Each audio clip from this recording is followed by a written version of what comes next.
চেহারা স্বাস্থ্য ভালো ছিল, গোল গাল পুরো একদম শরীর ছিল, গোল গাল শরীর ছিল, আর এই হয়ে গেছে এখন শুকিয়ে। এখন এই চোখের অবস্থা দেখুন, চোখের অবস্থা দেখুন, কতটা আতঙ্কিত, কতটা ভয়ভীত। পুতুল ক্রিয়া। তাহলে এটা বৈজ্ঞানিকরা, সায়েন্টিস্টরা, ডাক্তাররা এটাকে কি ব্যাখ্যা দেবে যে ছেলেটা সুস্থ স্বাভাবিক ছিল, হঠাৎ করে এরকম হয়ে গেল কেন? এ তো জন্ম থেকে বিকলাঙ্গ ছিল না, ইম্যাচিওর ছিল না, ক্লাস 6 অবধি মানে স্কুলে যেত, ক্লাসও করতো, তাহলে সে হঠাৎ করে এরকম হয়ে গেছে। সিদ্ধান্ত বারবার প্রশ্ন করেছে, উত্তর তো পায়নি যে কেন এরকম।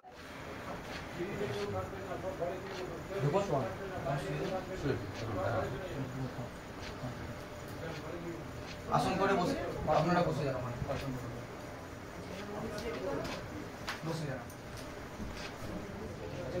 আসন করে বসে যান। ওনাদের কি অ্যাপয়েন্টমেন্ট আছে? আচ্ছা, কোথা থেকে আসছেন? এই প্রথম আসছেন না এর আগে আসা হয়েছে? এই প্রথম আসছেন আপনারা? সন্তান কি আপনার? নাম বলুন সন্তানের। দিব্য মল্লিকের বয়স কত? 17। ক্ষতি করা হয়েছে পুতুল ক্রিয়া। কোন বাড়ির তরফ থেকে? বাবার বাড়ির তরফ থেকে। জন্মের পরে ঠিক ছিল। জন্মের পর ঠিক ছিল? আচ্ছা, তারপর আস্তে আস্তে এরকম হচ্ছে। কতদিন ধরে ক্ষতি হচ্ছে? বড় ক্ষতির প্রয়োগ কতদিন ধরে পড়ছে? 7 বছর ধরে বড় ক্ষতির প্রয়োগ। 7 বছর ধরে বড় ক্ষতির প্রয়োগ করছে। পুরো নিকট লোক করছে। নিকট আত্মীয়, রক্তের সম্পর্ক। কথাবার্তা হয়? হয়। আচ্ছা, কত লাস্ট ক্ষতি কবে করেছে? 1 বছর আগে। 1 বছর আগে। আচ্ছা, কোন জিনিস দিয়ে ক্ষতি করছে? ওর জিনিস রয়েছে, পুতুল বানিয়েছে। পুতুল বানিয়েছে। কি জিনিস আছে ওর? পোশাক রয়েছে। পোশাক রয়েছে, ঠিক আছে। আচ্ছা, এবার আমি বিষয় বলছি, সন্তানের বিষয়। শরীর শুকিয়ে যাচ্ছে, রক্তের সমস্যা, নার্ভের সমস্যা বৃদ্ধি পাচ্ছে। মূল সমস্যা বোন মারো আর মস্তিষ্কে, যেখান থেকে রক্ত উৎপাদন হয়, ঠিক আছে। এছাড়া অন্য বাচ্চাদের থেকেও পিছিয়ে চলবে, সম্পূর্ণ বিছানায় শয্যাশায়ী হয়ে যাবে, পড়াশোনার দিকটাও ঠিক দেখতে পাওয়া যাচ্ছে না, ওর খিঁচুনি হয়ে যেতে পারে, মাথায় কানে আর গলাতে সমস্যা তৈরি হয়ে যাচ্ছে, চোখেতেও সমস্যা তৈরি হচ্ছে, কানেতেও সমস্যা তৈরি হচ্ছে, এরকমই দেখতে পাওয়া যাচ্ছে। এটা তন্ত্রক্রিয়ার প্রভাব ও প্রয়োগের কারণেই এরকম হচ্ছে। আস্তে আস্তে ওর পুরো শরীর বেঁকে যাবে, এরকমই দেখতে পাওয়া যাচ্ছে। এটা পুতুল ক্রিয়ার প্রভাব ও প্রয়োগের কারণে হচ্ছে, এরকমই দেখতে পাওয়া যাচ্ছে। ডাক্তার দেখানো হয়েছে? ডাক্তার কি বলছে, কি হয়েছে ওর? নার্ভের প্রবলেম। আচ্ছা, নার্ভের প্রবলেম। তা কতদিন ধরে এই সমস্যা চলছে আপনাদের? যখন 10 বছর অবধি হাই স্কুলে গিয়ে হাঁটাচলা করছে, কথাবার্তা সবই ঠিক ছিল। 10 বছর পরে থেকে আর হাঁটাচলা করতে পারে না, আর ধীরে ধীরে এখন আর খারাপ হয়ে যাচ্ছে। তা ও যেটা বলছে মিলেছে না মেলেনি কথা? তাহলে জন্ম থেকে সমস্যা ছিল না, তাই তো? বোঝা যায়নি, বোঝা গেছে কি তখন? তখন স্বাভাবিক ছিল, অস্বাভাবিক তো ছিল না। আর যত 10 বছরের পর থেকে এই জিনিসটা লক্ষ্য করা গেছে। 10 বছর আগে থেকে অল্প অল্প বোঝা গেছে। 10 বছর আগে থেকে অল্প অল্প। স্কুলে ভর্তি হয়েছে না হয়নি সেটা বলুন? স্কুলে যখন শুরু হয় ভর্তি করা হয়েছে, ভর্তি নিয়েছে ওকে স্কুল, তার মানে ও সুস্থ স্বাভাবিক ছিল, আমি ধরে নিতে পারি। একটা স্কুল কখনো ভর্তি না যদি একটা ছেলে মেয়ে সুস্থ বা স্বাভাবিক থাকে, তাই কি না? হাঁটাচলা করলে তবেই তো নেয়, কথাবার্তা বলার চেষ্টা করলে বা পারলে তবেই তো নেয়। ক্লাস 6 অবধি গেছে। তাহলে আমি এটাই জানতে চাইছি, আমরা যেটা আগে থেকে বলছি সেটা মিলছে কি মিলছে না। কারণ অনেকের থেকে জন্ম থেকেই বিকলাঙ্গ বা সমস্যা, ব্যাপারটা বুঝতে পেরেছেন? এটা তন্ত্রক্রিয়ার প্রভাব ও প্রয়োগের কারণে হচ্ছে। তা ডাক্তার কি বলেছে, কি রোগ হয়েছে? ডাক্তার বলেছে ওটা জন্ম থেকে হয়েছে, ওটা আগে কম ছিল, বয়স হচ্ছে ধীরে ধীরে বেশি হচ্ছে। ধীরে ধীরে বেশি হচ্ছে। তাহলে ডাক্তারের কাছে এর কোনো চিকিৎসা নেই? না, কোনো চিকিৎসা নেই এর? ব্যাঙ্গালোর থেকে 2 বার দেখানো হয়েছে, বলেছে ওর এর আগের ছবি আছে? দেখাতে পারবেন একটু? ফোন নিয়ে আসো বাইরে থেকে। নাকি শুয়ে থাকে বাড়িতে, এমনি শুয়ে থাকে? এটা কত সাল থেকে এরকম অবস্থায় রয়েছে ও? 10 বছর বয়স থেকে। আচ্ছা, কথা সব বন্ধ হয়ে গেছে। দেখুন চোখের অবস্থা দেখুন,